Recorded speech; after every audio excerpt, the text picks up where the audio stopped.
Title: Nobody showed up to my daughter's birthday.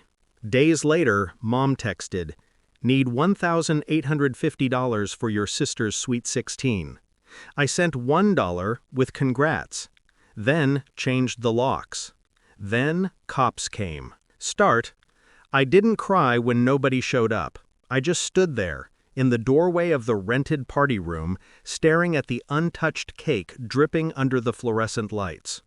My daughter kept asking when Grandma, Aunt Lily, everyone would arrive. I told her they were on their way. I lied for her sake, not theirs. The room felt too big, too quiet. The kind of quiet that makes you hear your own heartbeat and your own denial. I kept checking my phone, even though I knew the truth before the clock hit an hour. They weren't coming. Not because they forgot, but because they decided I didn't matter anymore. I cleaned up alone that night. My daughter fell asleep in the car, still clutching the unopened party favors. That's when something in me hardened. I used to believe my family was loud, flawed, but loyal. Mom always said we looked out for each other, especially when times get hard. I clung to that. Paid her bills when she fell behind. Covered my sister's tuition when she forgot to apply for aid. Babysat, loaned, gave, forgave. I thought it was love. Now I know it was convenience. My divorce made me the vulnerable one. Easy to dismiss, easy to squeeze. The birthday was my wake-up call. But the actual betrayal wasn't the absence. It was the reason behind the moment it cracked open. 2 days later, I got the text. Need $1,850 for your sister's Sweet 16. Sending theme ideas soon. No apology for skipping the party. Not even a fake excuse. Just a demand. Like I was a wallet with legs. I stared at the message until my vision blurred. Then I scrolled up. Mom had read my birthday reminder. My sister had liked the invitation. My aunt had replied with a thumbs up. They all knew. They chose not to show. And now they wanted money. That was the moment the pain drained out and something colder took its place. A calm I hadn't felt in years. The kind that arrives only when you stop caring what people think and start planning what they'll regret. I didn't lash out. Didn't send a long text. Didn't explain my hurt like I used to. I went still. Still is dangerous. First, I reviewed my finances, every loan, every bill I had been covering. I traced my mother's emergencies to purchases she never mentioned. I found transfers she made to my sister, money she never intended to pay back. Then I contacted a lawyer. Not out of spite, out of preparation.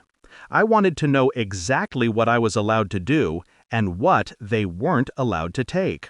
Next came the house. My house. The one they still had a key to because family should have access in case of emergencies. Funny how emergencies never flowed in my direction. I changed the locks, then the alarm codes, then the garage keypad. I waited. Revenge isn't an explosion. It's a slow tightening of screws around someone who never thought you'd stop being soft. I finally replied to Mom. Sure. Then I sent $1 with the note, "Congrats." Within 30 seconds, she called, 3 times. I didn't pick up. The silence I knew would sting more. That night, I saw the first fallout. My sister posted on social media about being betrayed by family. A vague rant, but pointed. My mother added a comment thread of dramatic size. I slept well for the first time in months. The next morning, they tried to come over, probably to scream, guilt trip, or manipulate me into paying. Maybe all 3. They stood at the door, knocking, then pounding. I watched through the security camera as their faces shifted from annoyance to shock to outrage. My mother shouted that I was acting crazy, that family deserves respect, that blood is everything. Blood might be everything, but mine wasn't theirs to bleed anymore.